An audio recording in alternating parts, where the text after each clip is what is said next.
Hello and welcome into the Steven Singer Studios. I'm Marc Farzetta and welcome into the Farzy Show. So much to get to today. First off, we got back-to-back shutouts for the Philadelphia Flyers. It's nice to see that. It's nice to see them again play a team not called the Boston Bruins. It's also nice to see the Phillies get underway in spring training. Adam Hazley, a home run. Another game today. That game will actually be on NBC Sports Philadelphia, so you can watch that at 1 o'clock today. Looking forward to that. Just so much sports, almost too much sports to get to. But I want to open with something before we get to some Sixers conversation and what happened against the Cleveland Cavaliers and some piping hot takes from one Doc Rivers. And as I always like to say, it's not a hot take if you believe it. And Doc Rivers certainly believes what he says, and I absolutely believe what Doc Rivers had to say after they lost to the Cleveland Cavaliers.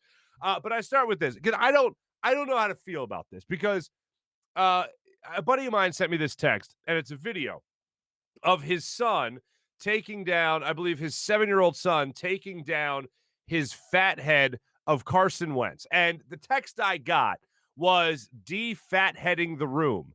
And I said, what? I open it up, I see the video, and this is what I see. Check this out. This is my buddy Casey's son, Charlie. Check this out. It's a very sad day today. Carson Wentz has been traded.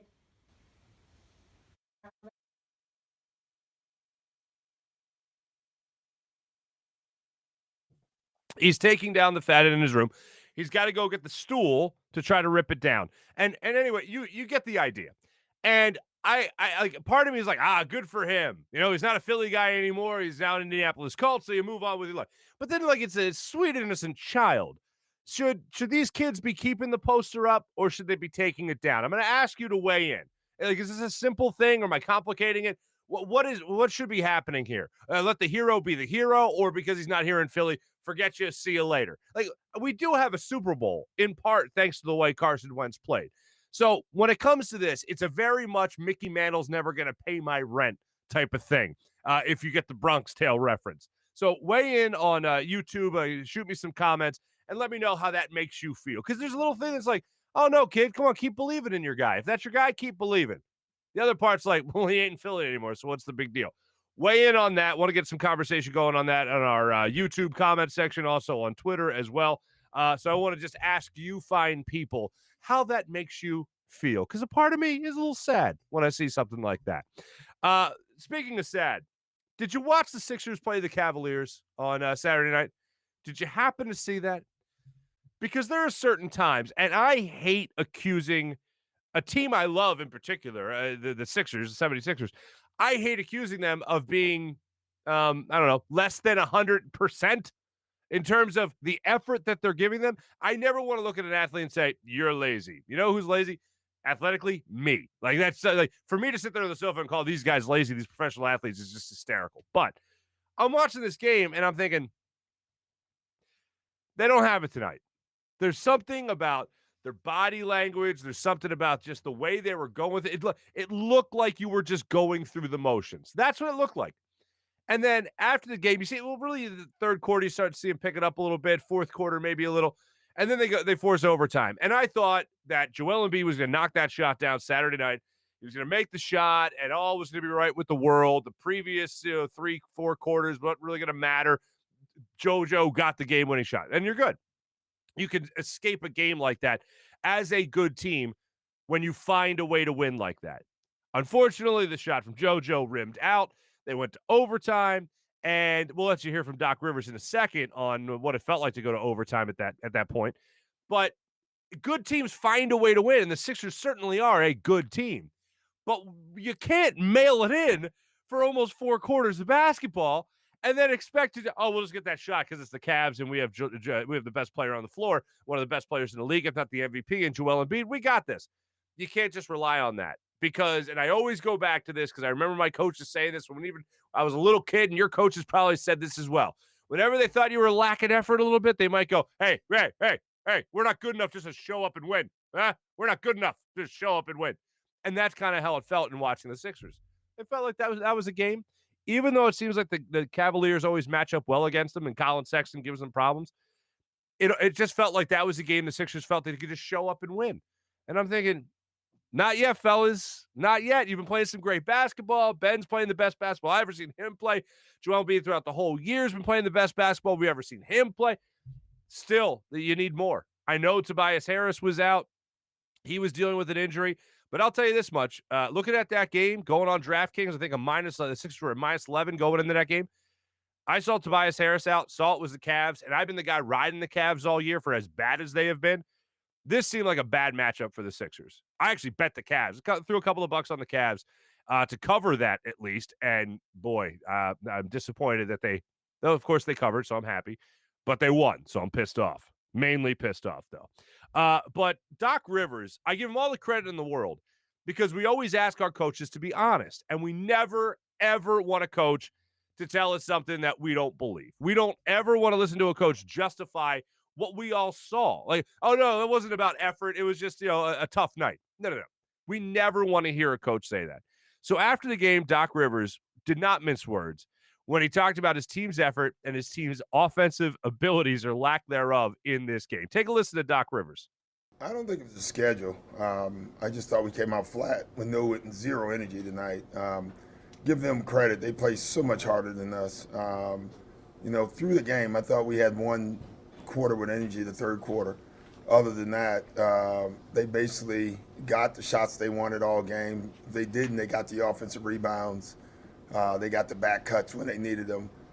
They ran their stuff today. I didn't think we ran much of anything offensively. I thought we played in random all game, which shows you just a lack of discipline. A lack of discipline for a Doc Rivers coach team. And I feel like every once in a while you're going to have a game that you just can't explain. You can't throw the ball in the ocean, whatever you want to say. But it felt like the vast majority of their offense was generated by forcing turnovers on defense. And Ben Simmons certainly jumped in a couple of passing lanes, went the other way, got some fast break dunks. And that was great because it's aggressive Ben Simmons. It's also a great defender in Ben Simmons. And that's all good to see that play out. But when you talk about just overall discipline, when you see guys not rolling to the basket after there's a wide open lane when they get rid of the basketball, you want to see them be able to execute that. You want to see them be able to execute well defensively speaking as well. And as Doc Rivers said, they did allow a lot of shots, but the Cavs missed a lot of shots. So they almost got lucky in that regard. But when it comes to a game like this, you got to establish some type of rhythm, some type of flow, some type of offensive dominance, especially against a team like the Cavaliers.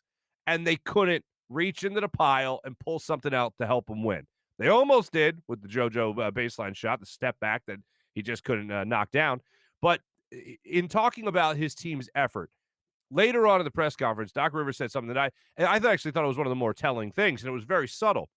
He was asked about putting Tyrese Maxey at the end of the game. And he goes, he was just looking for somebody with speed. He was also looking for somebody that would just play hard. And that little sentence right there, a little tidbit, let you know all you need to know about how Doc Rivers felt about his team. Now, as I said earlier about going to overtime, Doc Rivers was talking about that again in his press conference, where he basically said that if you looked over at the Cleveland Cavaliers bench, they were ecstatic to go over overtime. And if you're the Cavs and you battle the Sixers the way you just did, number one Nets, if you look at the way that played out, he said he looked over there and he saw a Cavs team that wanted to go to OT. Listen to Doc Rivers talk about the two mindsets of the Cavs and the Sixers and just going to overtime. We had a chance to win the game, which is a freaking miracle when you think about it with the way we played. But overall, especially in overtime, they had so much more energy. They were happy to go to overtime, and we were not. You can literally see it. They just wanted their chance to beat the Sixers. Then they knew that they could fight for an overtime because the Sixers gave them all they could, especially in the last couple of minutes of the fourth quarter and the third quarter, like Doc Rivers said. But if you're a team like the Cavs and you're just trying to get your punches in and your punches start really landing, oh, that builds nothing but confidence. And then you want to go to overtime with me?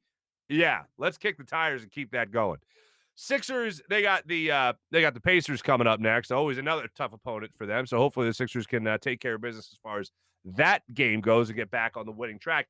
Amy Fadool, NBC Sports Philadelphia, my old colleague, my still dear friend, Amy Fadool, Sixers pre- and post-game host for NBC Sports Philadelphia, will be joining us on the program in just a couple of minutes to just kind of help us walk through the weekend that was as far as the 76ers were concerned. Switch it over to the Flyers, the Philadelphia Flyers. What a weekend. This is exactly what you needed. Take a couple of shutouts over the weekend, one by Moose, one by Carter Hart yesterday. That's what you want to see. And the thing that was crazy was you try to figure out what's going to happen through the course of a game based on what you're seeing early, and that kind of sets the tone. The first period, the tone of that game was it was going to be 1-0. And whatever goal he was going to crack, that was going to be the one goal. There was a couple of posts, a couple of shots off the post in the first period. There was one that just beat Carter Hart, went off the post. One went up the other way, and Janssen went off the post against him. And I'm watching the up and down hockey and all that, and I'm thinking it's going to be a 1-0 game. Sure enough, the second period rolls around, and the Flyers, anything they threw at the net, it seemed like it went in. They get all 3 goals there in the third period. You see great effort from the captain. Again, I know he didn't show up on the stat sheet, but great effort from the captain trying to set up other guys. You also see Scott Lawton just playing lights out over the weekend in terms of coming back from COVID and just showing the effort was there. The energy was there. Excited to be back on the ice. You saw that from Claude Giroux in his first game back. You certainly saw that from Scott Lawton in his first game back 2 games ago. Then you see him again yesterday, still bringing the energy. So you see all this stuff play out. And Sean Couturier with his first goal, right place, right time, kept his stick on the ice, as they like to say. Joel Farabee with the great assist from the point to James Van Riemsdyk found the back of the net. All this stuff played out just masterfully by the Flyers. And all along the way, Alain Vigneault, 700 wins. Not too bad there, Coach. Not too bad. Gabe, so you see all this stuff with the Flyers, and that's what you wanted to see after the disappointment that you had in Lake Tahoe. And I'm not somebody that jumps on it and says, it's supposed to be a bigger game. It's game, whatever it is, 35 of the schedule. It's not that big a deal. But the fact that it keeps on happening with the Bruins, it makes you feel like they just have your number. So to at least get these wins against teams that aren't the Bruins, as I said earlier, they get these wins against teams that you should be taking it to and piling up those W's, that does make you feel a little bit better that maybe they're going to find a stride at some point and figure out how to beat that other team in the Boston Bruins. But I mentioned Scott Lawton, and he might have something special going for himself. And it turns out it's not even the energy that I was lauding Lots for. No. It apparently has to do with some facial hair and the hair on top of his head. Here's Scott Lawton talking about the secret to his success with Jim Jackson of NBC Sports Philadelphia after the Flyers game the other day. No, I've had it for a little bit now, and I think it's here to stay. I'm taking a lot of heat on Twitter about my hairline, though, Jimmy. So I'm gonna have to go no shampoo for a month to try and get it back. But the mustache is a thing now, and we'll see how long it lasts. The mustache is his secret to success. And as far as the hair stuff goes, as we said with Hugh Douglas last week about the whole hair thing, losing your hair, that whole thing about not washing your hair, no, it doesn't work. That's old wives' tale, as they say. But apparently Scott Lawton's all about the mustache now, and he wants to keep on riding this high as far as he needs to, as long as he needs to when it comes to the stash. And I respect him, man, with the stash. Flyers hope they keep it going, and obviously their net minding over the last 2 games has just been superb, as you would assume, with basically 6-0 run the Flyers. The guys said a game on television that you'll be able to watch later today. I look forward to seeing that with the Phillies getting underway in spring training. Played yesterday, lost to the Tigers 10-2. But this was a great note. Adam Hazley, who, as you guys heard me a couple of weeks ago talk about, he's the guy I want to win the center field position. 8th overall pick. Roman Quinn, we know, is often injured. Odubel Herrera, thanks, but no thanks. Scott Kingery is going to be that utility guy again. Probably will get some time in center field again. But Adam Hazley being picked that high, you kind of want those guys to work out. And not only did he work out yesterday with the home run, he put on 15 pounds of muscle. One of the things I would see in Adam Hazley was that he looked like a little kid. He's 24 years old, but he just looked frail, skinny, didn't look like an athlete, really. And there's been plenty of guys that have been talking. I mean, Christian Yelich doesn't look like an athlete, skinny as he is. But Adam Hazley, you wanted to put some meat on his bones, especially now that he's got to go through a 162-game season. And I want him to win that center field spot. Comes out yesterday, hits a home run. Todd Zlecki writes a great piece on him about what he did on MLB.com, Phillies.com. Check it out. Todd Zlecki wrote a phenomenal piece on Adam Hazley and his work ethic throughout the offseason. Apparently in Orlando, Florida, he built a gym in his own garage. And he had never done that before. He never built like an at-home gym. And I guess quarantine life, that's what you're going to do. So he did that. He ordered a bunch of stuff off probably Amazon, got a lot of workout material sent to his house, a lot of exercise equipment sent to his house. And then he also borrowed dumbbells from the Phillies training facility in Clearwater, Florida, to help him get bigger throughout the offseason. So he put on 15 pounds. He was sub 200 going into last year. He was about 190, and now he's 205. I always love seeing guys. I know Scott Kingery was a guy that like bulked up before last season. It didn't work out too well. Scott Kingery also was coming back from COVID, so I'm not really sure what to buy into Scott Kingery from last year. But we've seen some guys years ago. John Kruk got into shape once before spring training, and he couldn't hit the broadside of a barn, to use that tired cliche. But when you do see guys at least put in that effort, at least lets you know they're taking their talent seriously and trying to maximize their ability. For a guy going for a job, this is what you want to see. We talk about Jalen Hurts taking guys to work out in Texas, and that's what he wants to do with some of the Eagles wide receivers. Good for you, right? That's what you're doing in the offseason. I love hearing that stuff about guys that really have that smaller frame, are fighting for a spot, and they're putting in the work. Now, I didn't see any Adam Hazley workout videos. I also haven't really looked for him, but I haven't seen him go viral or anything. But it's just good to see that this guy's actually trying to take his talent seriously and win a job. That should be just common stuff.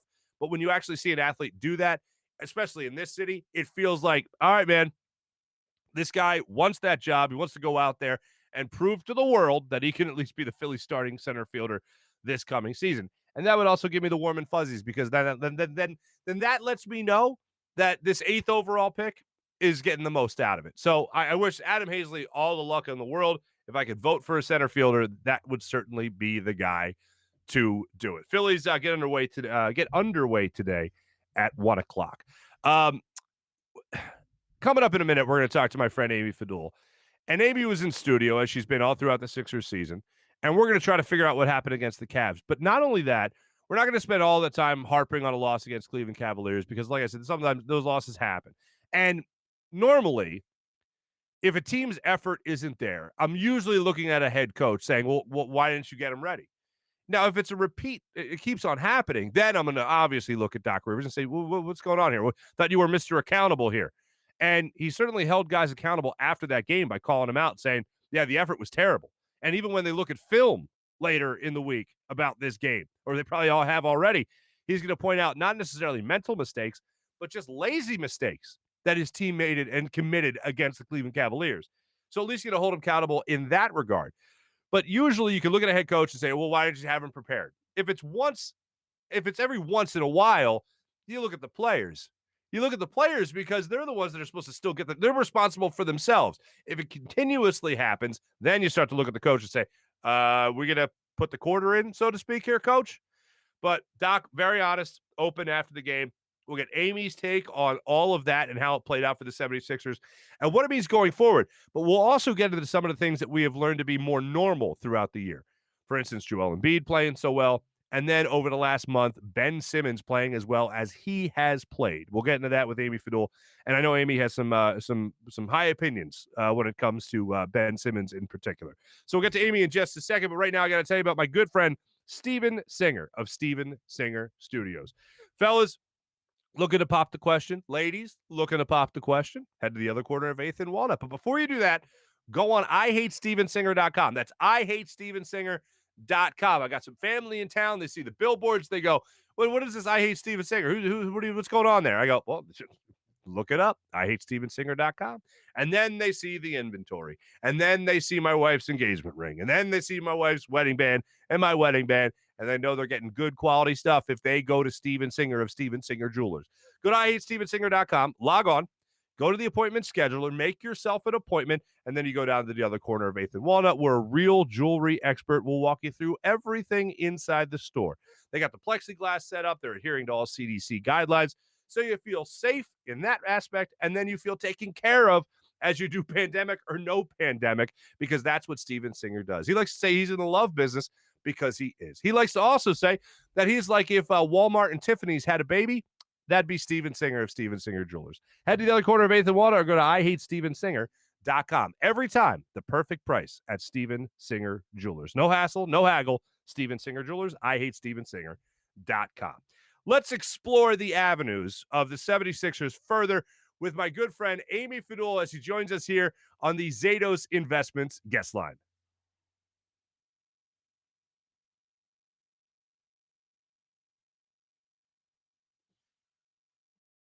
Joining us on the Zatos Investments guest line, my dear friend, my former colleague. Amy, how are you?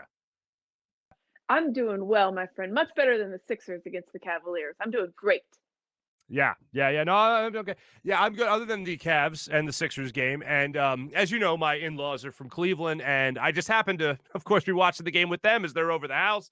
And I have you on the TV giving me the Sixers angle. I have them on my sofa giving me the Cavs angle, and I didn't like it. I didn't like that Cavs angle, especially because the Sixers weren't playing up to par, or at least as we know them. No, I can only imagine Mary's input during the game. Speaking of the Sixers, Amy, Doc Rivers was beyond honest after the game where they lost to the Cavs. He was beyond honest Saturday night, saying that his team didn't have the effort. They simply got outplayed by the Cavs. Their offense looked like it was something that they would do during a walkthrough at practice. So when you're watching a game like that unfold and you're listening to Doc Rivers be that critical, and we never hear coaches be that honest, and a man as respected as Doc Rivers is being as critical of that team, I'm again sitting on my sofa going, wow, I can't believe Doc is saying this. I love it. He's spitting gems up there because he's being honest. What was your reaction while you're sitting in studio listening to him? Yeah, I mean, this is, in this day and age, and probably for the last couple of years, but certainly right now, you just don't have that level of honesty anymore. And it's so refreshing.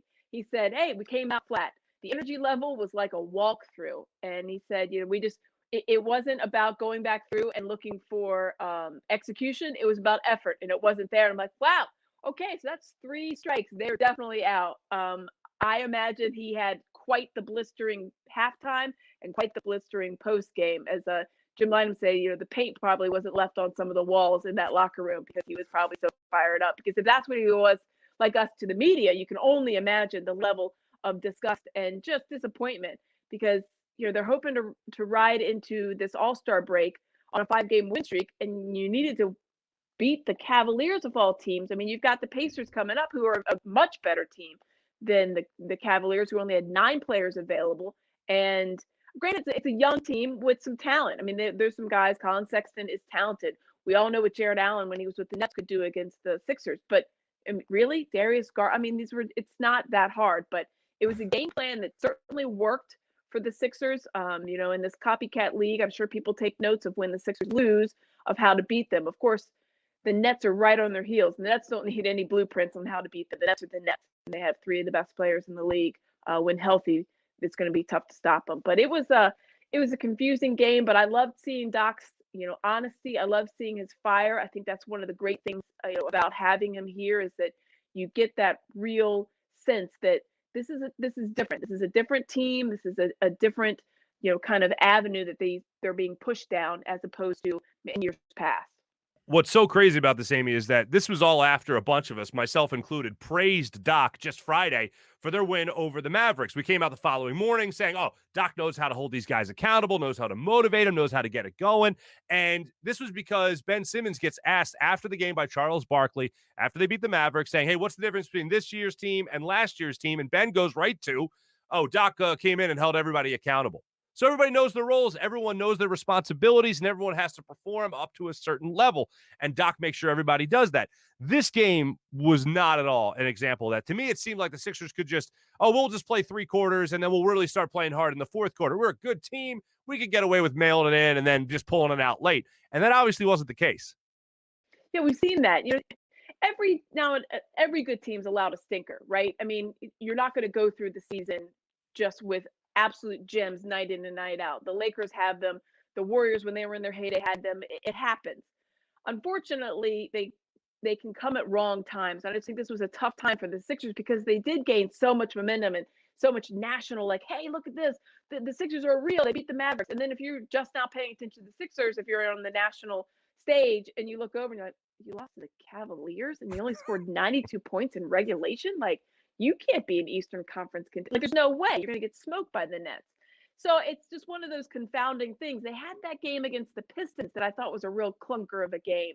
And so when they have their whole complement of teams or of their players, now I can't, we can go back through when they played the Cavaliers before and they lost by 24, but they didn't have everybody. And obviously when they played some of the teams where they only had like 8 people, like those games you throw out. But this one where you had everybody, not except for Tobias Harris, and maybe this is, a real kind of show me what he's worth type of game, because Tobias Harris, that was the first game that he missed since he went out with the COVID protocols, and they clearly missed him.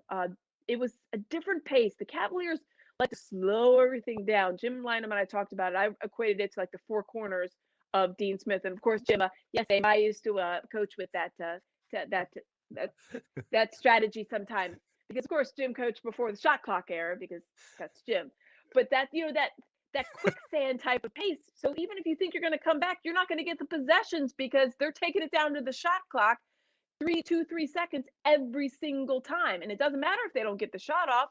It matters that they just burnt that much clock, and they did it every single possession. Anytime the Sixers tried to get something going, you'd see the Cavaliers just plod all along and then pass the ball 50 times. And all of a sudden, 2-3 seconds left on the shot clock, and they're finally thinking about putting the ball up. So the Sixers had a real problem with that. I think you're right. Like, they thought that, all right, I can just show up and I'll make it through. And then all of a sudden, a couple of threes go their way, a couple of threes don't go the Sixers' way. And you're thinking, ooh, we're already down like 10. Like, how did this happen? And I think the last play was a good play. I think Joel was a little too deep. He's usually a little bit up further when he makes that kind of like fadeaway jumper. But right. Yeah, it just shows that you can't coast in this league. You can't take any team for granted. If the team has 9 players and they're the Cavaliers and only have 13 wins, now 13. I mean, 2 of their 13 wins are the Sixers. Like, that's incredible. You're absolutely right. And it doesn't help matters the way they ended that game, that's for sure. But as you said, a team is a lot of clunker every once in a while, and that game was certainly a clunker for them. So let's talk about what's kind of been more of the norm with the 76ers. And one of the standbys this entire year has been this phrase said by a lot of people, myself included. And I think you said this even as well. This is the best version of Joel Embiid we've ever seen. That's hands down MVP candidate. We know that. No questions asked. But what we haven't really focused on enough is that this past month of February, last month of February, has been the best version of Ben Simmons I have ever seen over an extended period of time. Foul shots, being more aggressive. His defense is amazing. He is certainly showing that confidence, coming out after the game twice on 2 different occasions saying, hey, look, I feel like I'm the best player in the NBA. Or, excuse me, I feel like I'm the best defender. Excuse me. I'm the best defender in the NBA. So when you watch Ben Simmons this year, do you look at him, especially this past month, and say, oh, wow, yeah, sure, this is the best version of Joel Embiid, but right now we're also... Mark, it really started, I think, in the 4th quarter of that Celtics game, which was about a month ago. He really struggled. I mean, he was averaging like 10, 11, 12, 13 points, wasn't getting to the free throw line. Some games only taking a handful of shots, and you're thinking, what is going on with this guy?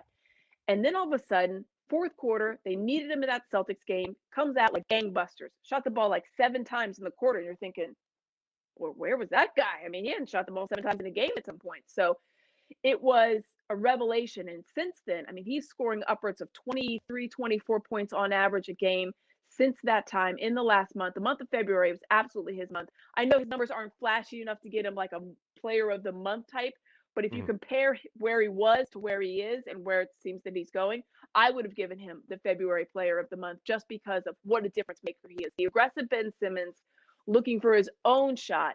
He's always aggressive, right? I mean, this guy's always trying to get people involved, sometimes to the detriment of him. And you probably remember this. It was probably maybe like 6 games ago, so maybe like 2 weeks or so. He talked about a change in his mentality. And he said, it's hard for me because that's not who I am. He's not a take the shot first guy. He's a pass first, pass second, pass third guy. So he's had to change his mentality. He credits that with Doc Rivers, credits that with Sam Cassell a lot. And it's a night and day transformation. It's a different player. I mean, we all know he's the I think he's the defensive player of the year. He is a lockdown defender. Any guy that can guard Rudy Gobert and Damian Lillard and Luka Doncic, that's bananas. There's only one person in the league that can probably do that. Maybe LeBron too, but you're talking about LeBron can, the greatest player in the game, and Ben Simmons. So I don't know. I mean, he's obviously said it's something he's focused on, but that switch when it was flipped, it's the best basketball, as you said. In my opinion, I wholeheartedly agree. It's the best stretch of basketball he's ever played consistently over a month or any period of time. Okay, Amy, I need to run this by you. Can both these be true about Ben Simmons? One thing, I love Ben Simmons. Another thing, I want Ben Simmons to have a mid-range game. Can both these things be true, or do you have to die? You have to choose what hill you want to die on? Because I can still love him. I feel like I can still love him, but I still want him to develop that other part of his game. Am I crazy? What's going on?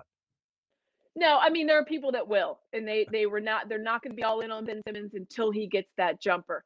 You know me, I'm a Ben Simmons fan. I think what he does is just stuff we've never seen before. You know, it's like watching Joel Embiid. You're like, you're 7-footers taking 16-foot jump shots and fadeaways, and then making 85% of their like it's just not. He's a unicorn. Joel Embiid is just you've never seen anything.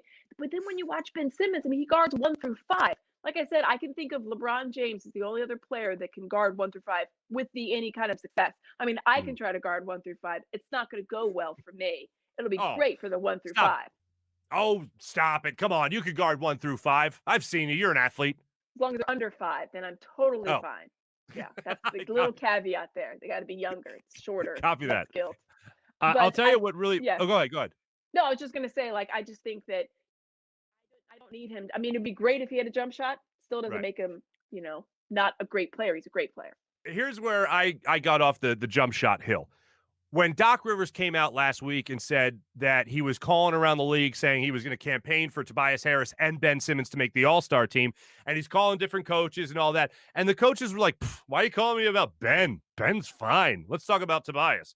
And unfortunately, he didn't get Tobias in, but Ben already seemed like a shoo-in to get into the NBA. So that kind of made me step back and go, okay, the jump shot will come. If the foul shot's coming along, hopefully the jump shot will come along as well. But right now, just appreciate what you have, which is a 3-time All-Star, 24 years old, making All-Stars left and right like Ben Simmons, and improving his game, at least we have seen over the last month. So let me just bask in that for a second and step away from the hot take society of the world and just appreciate what we have right now in Ben Simmons and the idea that he does have room to grow. Absolutely has room to grow. So let me say this. I look at Ben and look again to the foul shooting. Not the fact that he hit a 3 at the end of the Cavs game, but the foul shooting over a month's time. That has given me the most encouragement that he'll improve his offensive game, his scoring game as time goes on. But the best thing I've seen in February is his his free throw percentage go up and up and up. That's the best thing I've seen. Is that the best thing you've seen from Ben Simmons in February? Yeah, that's something also when he talked about his mentality. He was never a high volume free throw shooter. He wasn't a good free throw shooter either. I mean, we've seen his percentages go up. He's almost, I think, 10 to 12 points higher than he was even 2 years ago. It started out like Shaq level. It was like 59, 60%, then 62, then 67.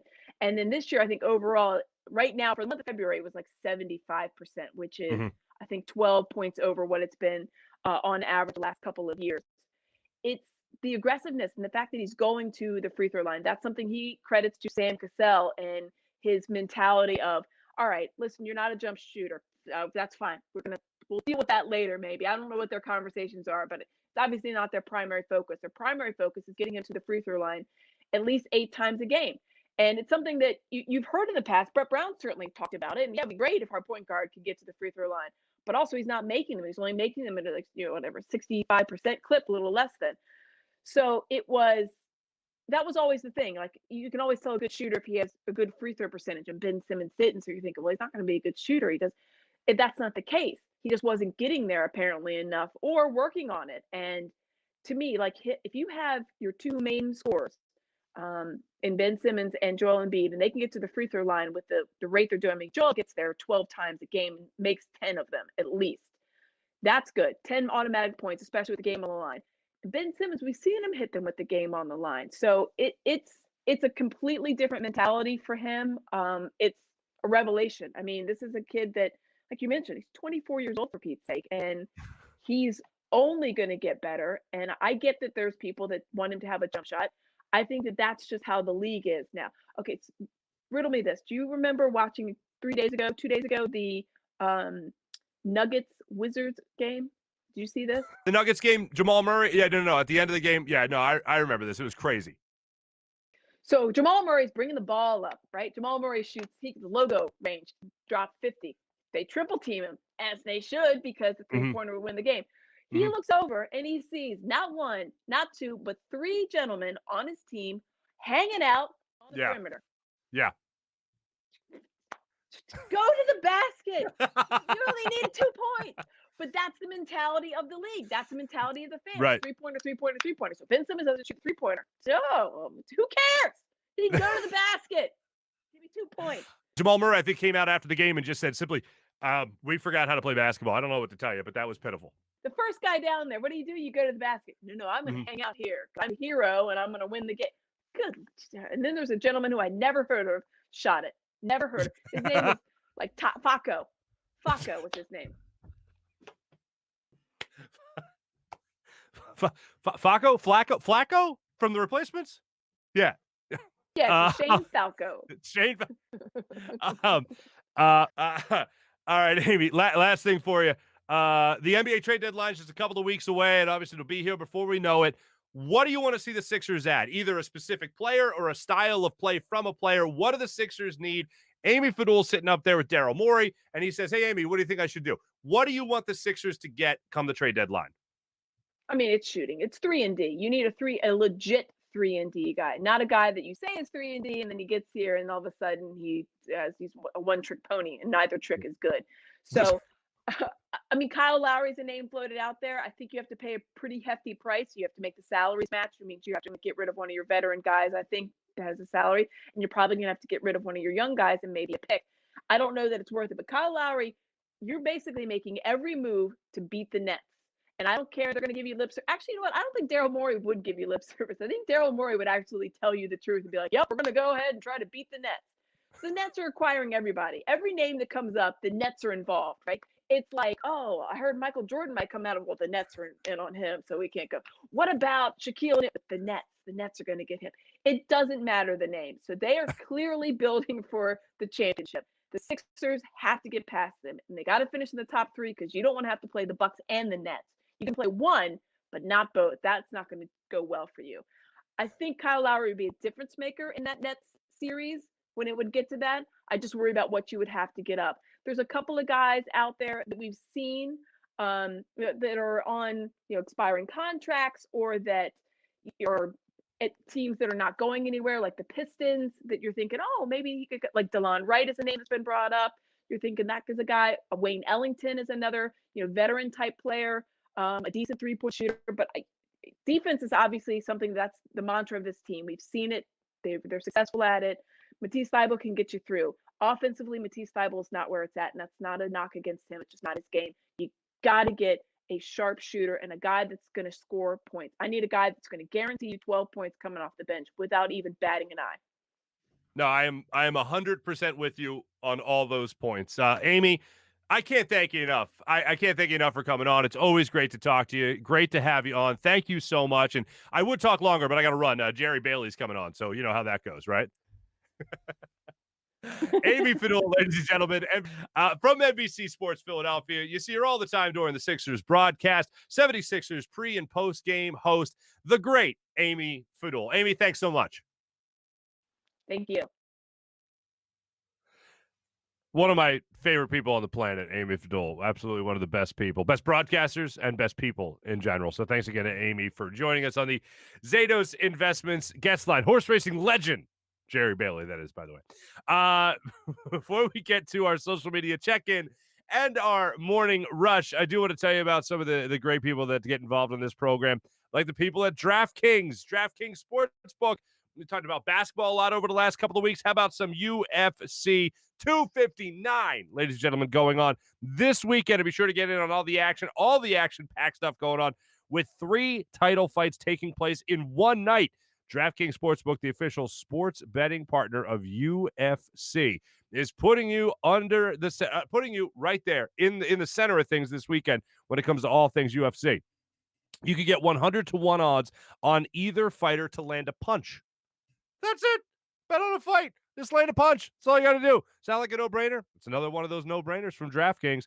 Pick either main event fighter to land a punch during this weekend's UFC 259 bout at DraftKings Sportsbook will give you 100-1 odds. Just bet $1 on either fighter to land a punch, and if it happens, you win $100 cash. Can't argue about that.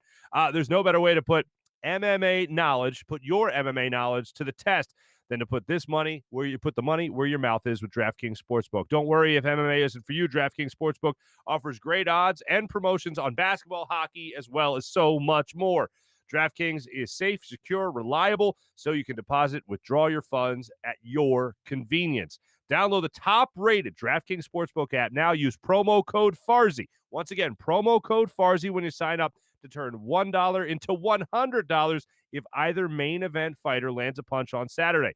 Place your bet. Watch the fists fly this weekend. That's promo code Farzy to turn $1 into $100 if either fighter just lands a punch for a limited time only at DraftKings. Must be 21 or older. New Jersey, Indiana, Pennsylvania only. New customers apply. Restrictions apply. See DraftKings.com/sportsbook for details.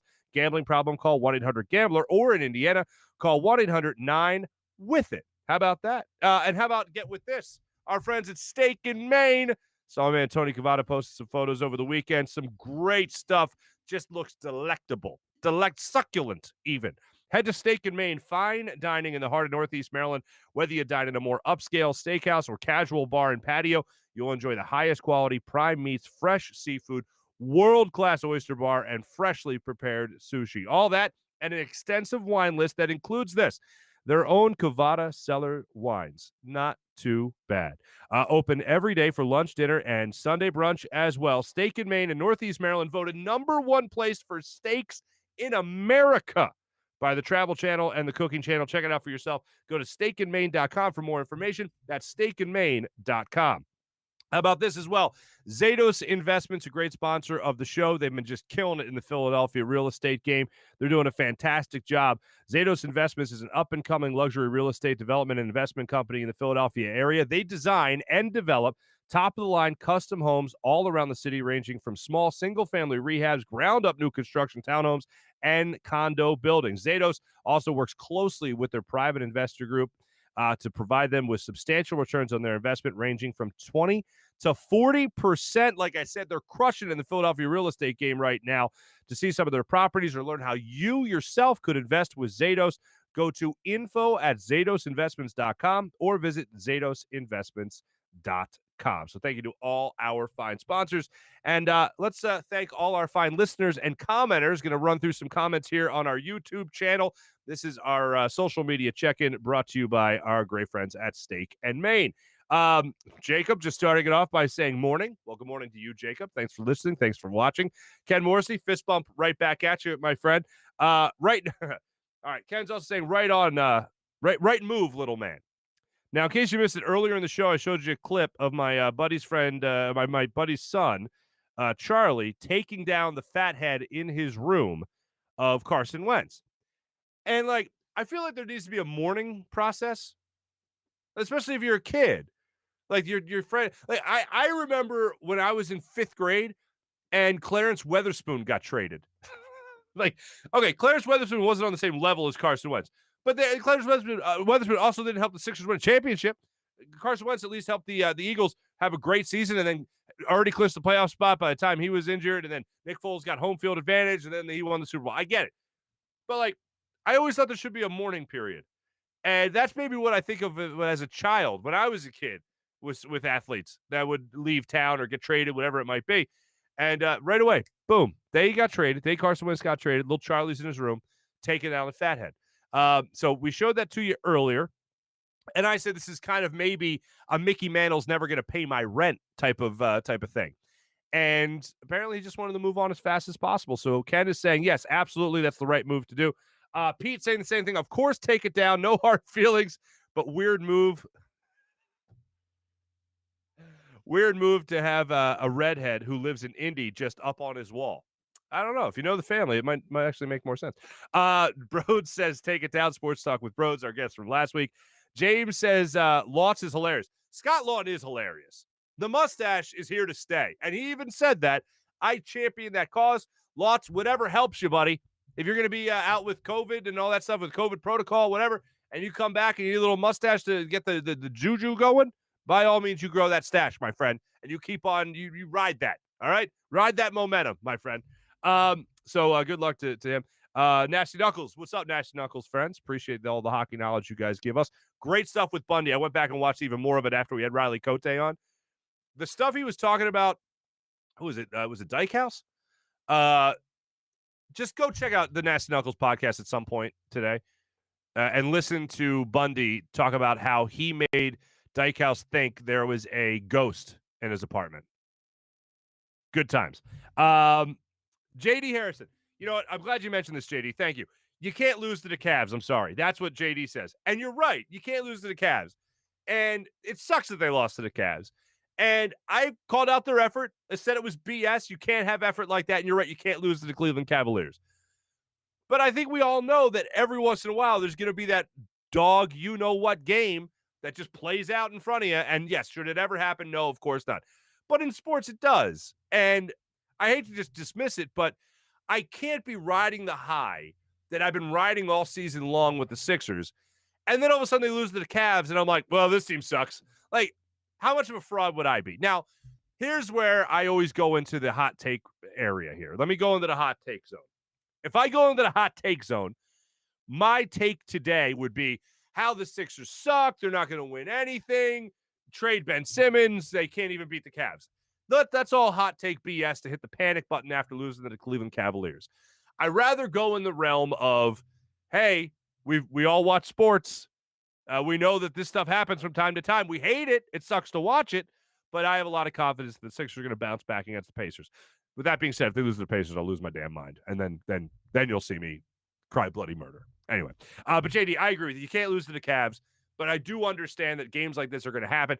And plus, as I've said, it's been a bad matchup. And when I saw Tobias Harris was not playing in that game, when I saw that, I said, oh, they're at least not covering. I didn't expect them to lose. I expected them to struggle. And in the perfect world, Joel Embiid's able to hit that shot at the end of the game. And that just wasn't the case, unfortunately.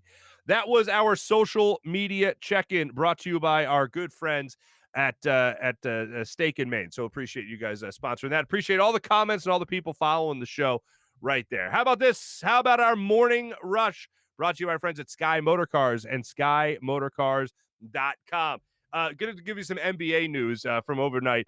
The Bucks beat the Clippers 105-100. Giannis Antetokounmpo, 36 points in that game. Drew Holiday, former Sixers point guard, Drew Holiday back in the lineup after missing 10 games with COVID protocol.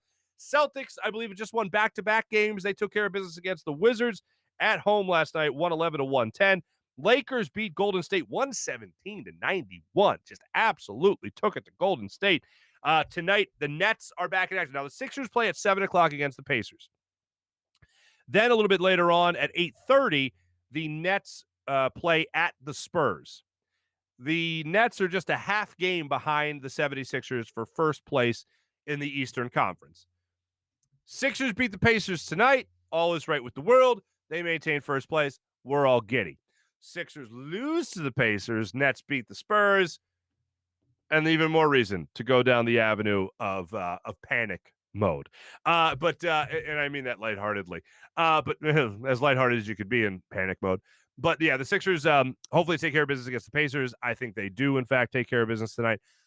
I think it's going to be difficult for the Sixers to have back-to-back games under Doc Rivers that are that bad, especially after Doc Rivers said what he said after that game. And initially, and we got into this with Amy, when Ben Simmons came out and said Doc comes in and holds people accountable, I feel like that is an example of Doc Rivers holding people accountable. Like, hey, guys, I saw that. I saw everything that just happened in this game. You can't expect to come out and just play and just show up and win, as I said earlier. But Doc Rivers saying what he said is a way he kept his players accountable. And put it this way. Doc didn't just say that in the press conference and move on with his life. I think Doc said the same stuff he said to the media when he was in the locker room, because the coach go into the locker room, obviously talk to the players, and then go talk to the media. You heard Ben Simmons say it after the game. Joel Embiid got into it after the game. Joel Embiid had, 42 points last night? And JoJo's still acknowledging it.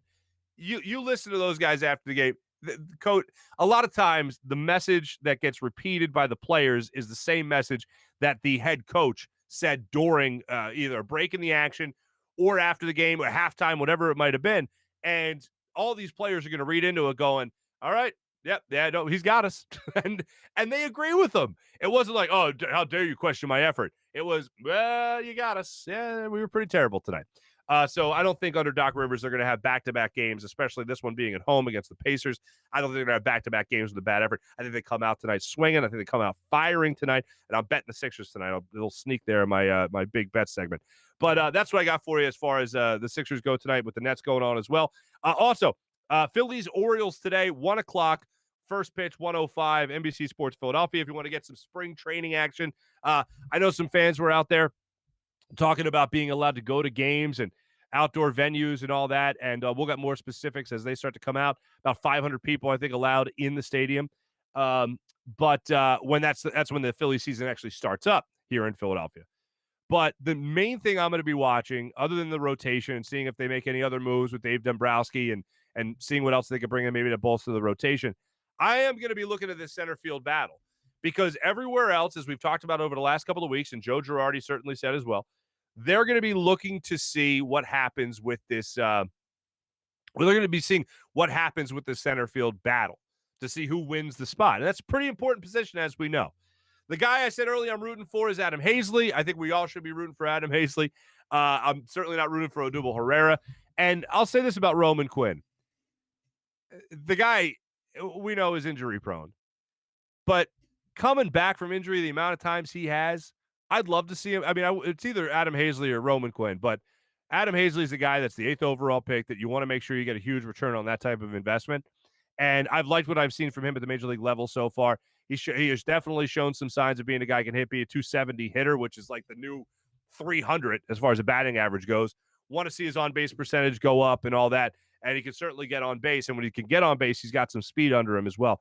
So that's what I'd like to see him win that spot. And hopefully we'll get an opportunity to see him play some center field today. This was an interesting story over the weekend that got a little bit of news. Trey Burton should be a name that's admired here in Philadelphia. And he was in Philly special, obviously, through the pass to Nick Foles. Went out to Chicago, went out there everything with Frank Reich, playing some tight end there. And then he's going on his merry way. And he put out a story. A story came out where he was interviewed on a website.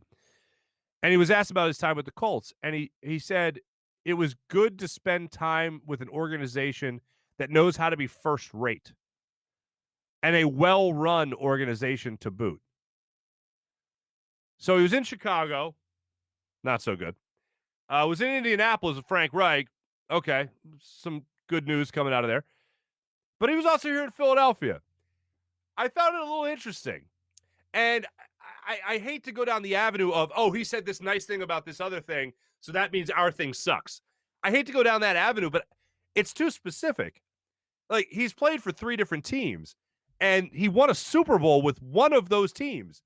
I would think it would be really difficult to make a statement, actually work for an organization or play for an organization as well run as the Colts. It's nice to play for an organization that's so well run. And it's like, okay. And his message, his theme throughout the interview was, hey, these guys are the best run organization I've played for.